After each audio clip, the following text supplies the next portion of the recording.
Le grand conseil des dieux se tient pour statuer du sort de l'humanité comme à chaque millénaire. À la majorité, ils votent pour leur extermination, au vu des dégâts qu'ils causent sur la planète et des incessantes guerres, n'apprenant jamais de leurs erreurs. Brunehilde, une Valkyrie, propose toutefois de décider du sort de l'humanité en déclenchant le Ragnarok. Les humains les plus puissants combattront les dieux et s'ils remportent le tournoi, ils seront sauvés pour les 1000 prochains ans.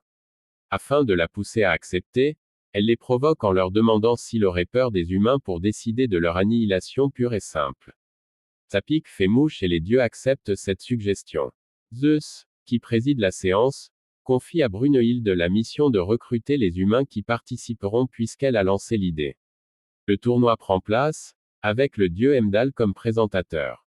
Le premier duel oppose le plus puissant dieu de la civilisation scandinave, Thor muni de son marteau Mjolnir. Face à lui, le plus puissant guerrier de Chine, Liu Bu. Tous deux prennent place dans l'arène, au centre de l'attention de tous les spectateurs, dieux et humains. Göll, petite sœur de Brunehilde, lui demande si les humains ont une chance de gagner.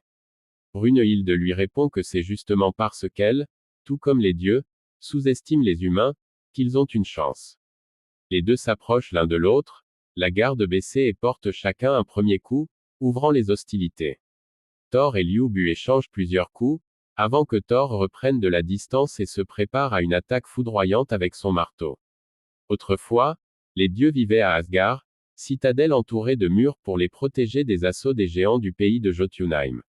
Après une longue absence des géants, les défenses d'Asgard s'affaiblirent par sentiment de sécurité et d'insouciance. Mais les géants lancèrent un nouvel assaut dévastateur, terrassant tous les anges gardiens de la ville. Atteignant le palais, Thor vint toutefois à leur rencontre et les terrassa tous, sans le moindre mal, ce qui l'ennuya au plus haut point. Thor s'apprête à exécuter contre Liu Bu la même technique avec laquelle il écrasa les géants.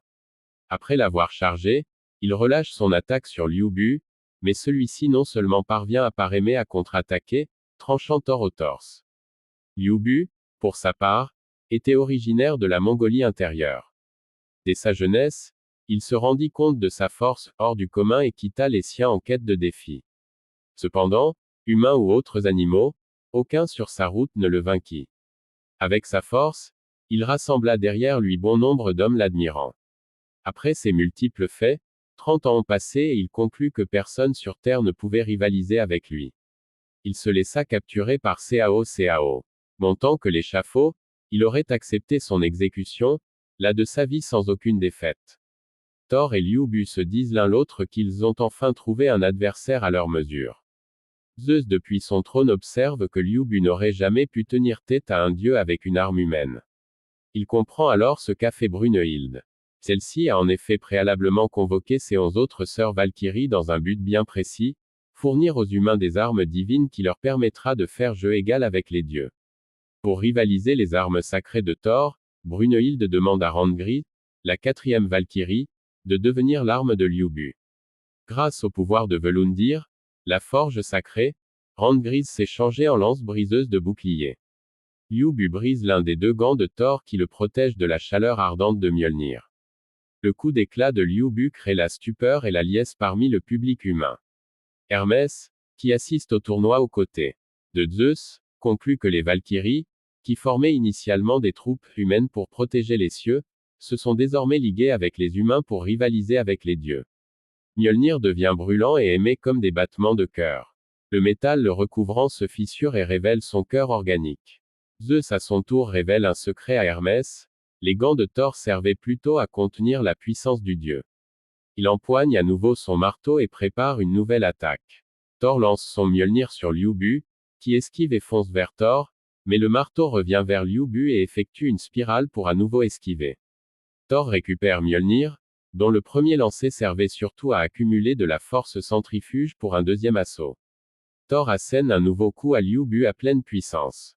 Liu Bu crée à nouveau la surprise en parvenant à parer le coup, avec l'aide de Randgríð sous forme de lance. Mais ses deux jambes se brisent sous l'impact. C'est alors que Lièvre Rouge, son fidèle destrier, surgit et vient à ses côtés, comme pour l'inciter à ne pas abandonner.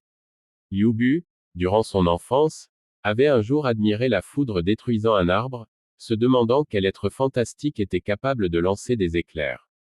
Il parvient à se relever et il monte sur son cheval. Zeus autorise l'intervention du cheval, qu'il considère comme une extension du corps de Liubu.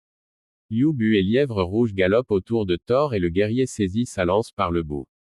Durant son vivant, bien qu'il n'eût jamais trouvé adversaire à sa taille, il poursuivait son entraînement solitaire afin de dépasser ses limites. Un jour, il fendit les cieux en donnant un coup de lance qu'il tenait par le bout.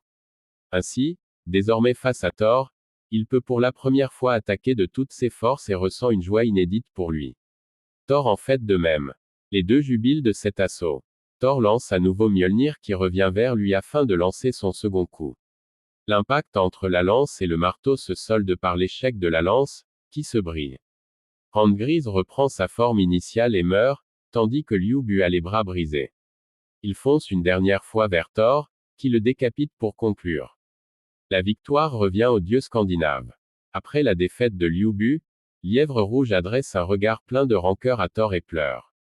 Shen-Gong, l'un des commandants de l'armée de Liubu, faisant partie du public, descend sur l'arène, imité de ses hommes. Tous veulent rendre un dernier hommage à leur chef Liubu qu'ils admiraient tant et lancent un assaut contre Thor. Ce dernier, lui aussi en mémoire de Liubu qu'il a considéré comme un ami, terrasse toute son armée.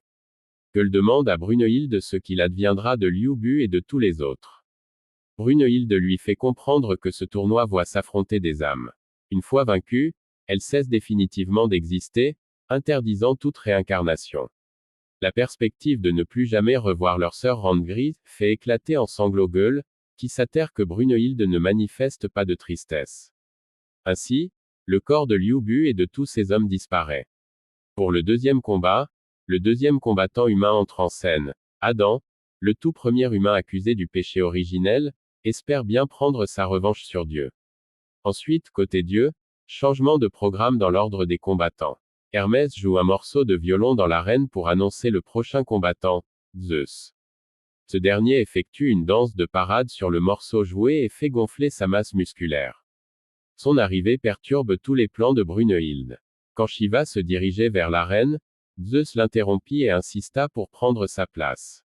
Shiva a failli en venir aux mains pour rembarrer Zeus mais accepta finalement de lui céder sa place, soulignant qu'il avait une dette envers lui désormais.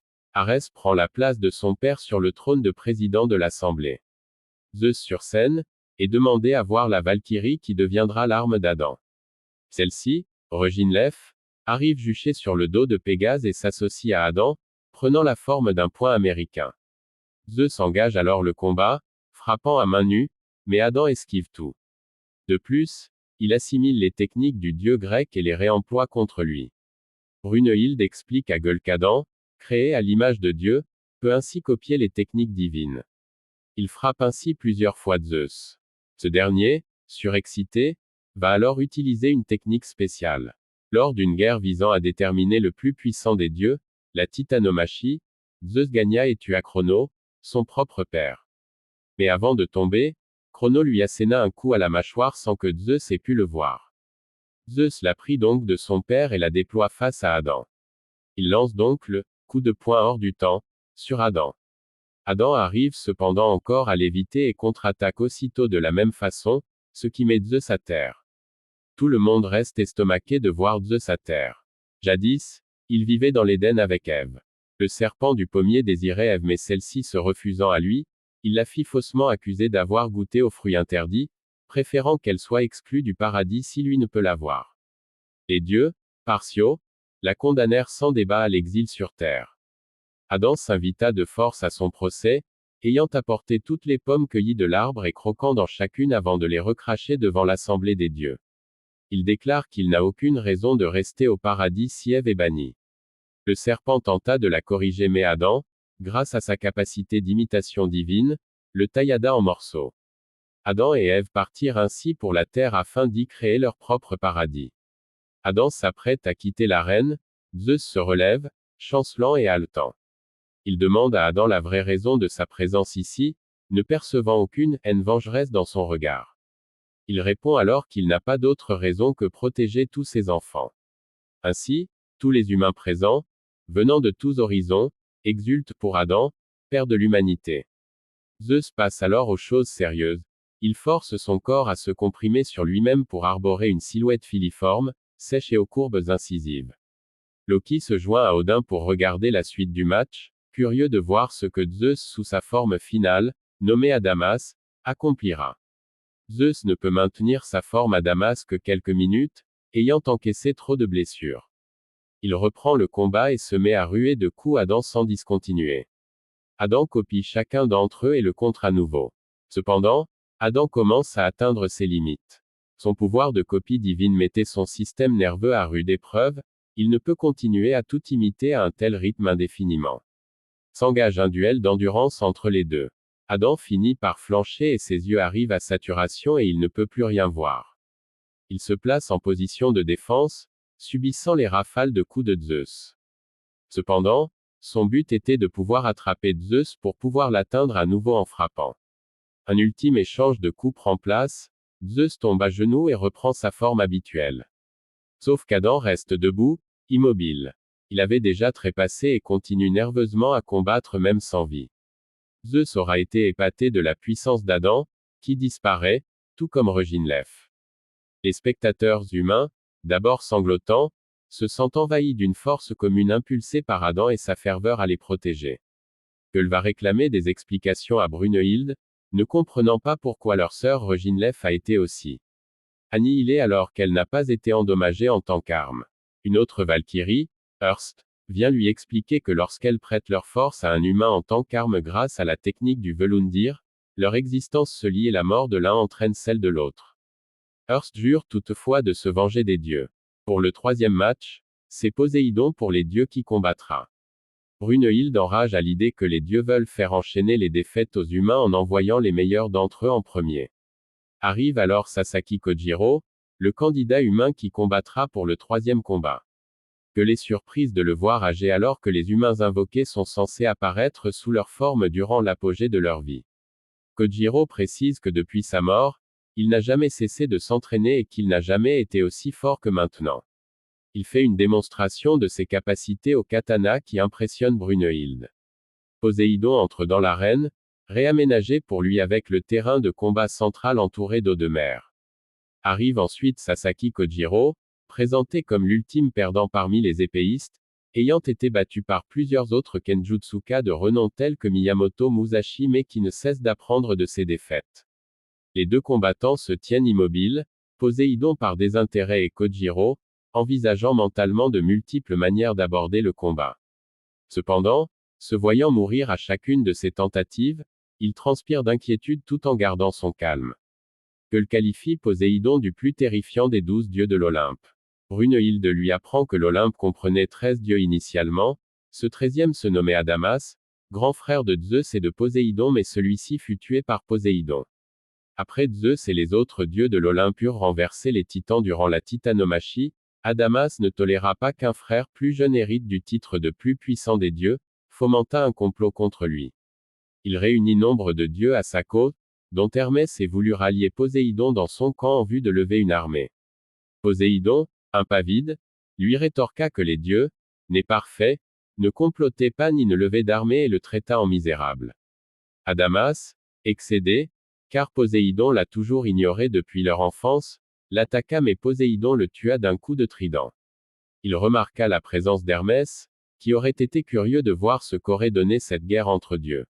Poséidon ordonna ensuite que l'existence même d'Adamas fût effacée de l'histoire de l'Olympe.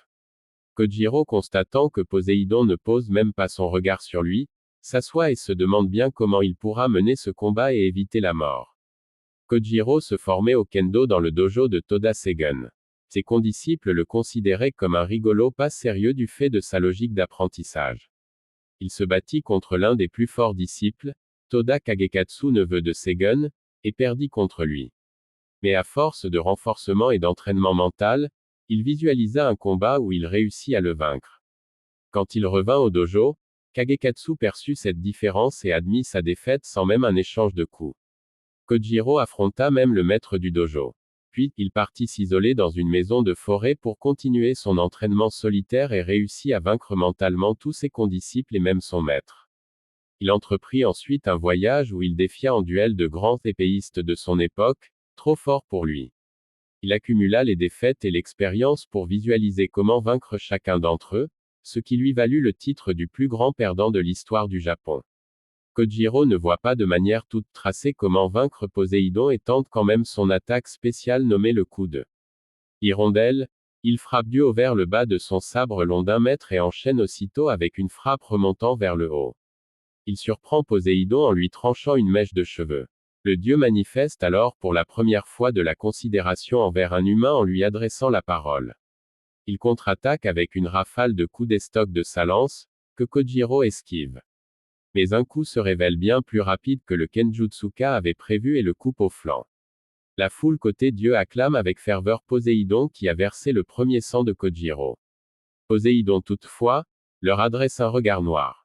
Kojiro l'invite à accepter les encouragements de ses camarades, mais Poséidon rétorque que les dieux naissent parfaits et de fait, ne complotent pas, ni ne se forment en coalition, ni ne se font de camarades. Kojiro répond que c'est là une bien triste vie. Poséidon, visiblement affecté, fonce vers lui et le roue de coups. Kojiro résiste toutefois et parvient à briser la distance le séparant de Poséidon. Poséidon cependant, lui brise son sabre. Kojiro repense alors à son duel à mort avec Miyamoto Musashi qui exalta les deux épéistes. Kojiro perdit et mourut mais dans l'au-delà, il ne cessa de s'entraîner. Il brandit le sabre et la lame brisée et Rist exécute un revolunder, se transformant en 2 sabres. Brunhild explique à Gull que réside là le pouvoir spécial et unique de Rist, incarnant à la fois la peur et la rage. Kojiro reprend alors le combat, adoptant les techniques de tous les maîtres de sabre qu'il a combattus, dont Musashi qui figure parmi le public. Il taillade ainsi de toutes parts Poséidon, fort de toutes les simulations de combat et de son expérience lui permettant de reprendre le dessus. Poséidon contre-attaque en augmentant la cadence. Kojiro, malgré son anticipation, n'est pas assez rapide pour esquiver. Alors qu'il pense avoir touché le fond, le public l'encourage, en particulier tous les pratiquants de kendo en faisant partie. Revigoré, il reprend le dessus et réussit à tuer Poséidon. Première victoire de l'humanité contre les dieux. Rist reprend forme humaine et soutient Kojiro qui ne tient plus debout.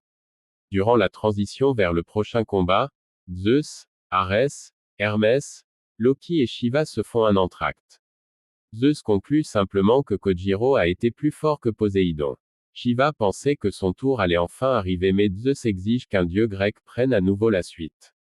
Le prochain combat se met en place, l'arène se mute en une reconstitution de Londres, conformément à la requête du prochain combattant humain, accepté par le concurrent dieu. L'humain en question entre dans l'arène, qui se révèle être Jack l'Éventreur. Le public humain est estomaqué de voir un criminel assassin comme représentant.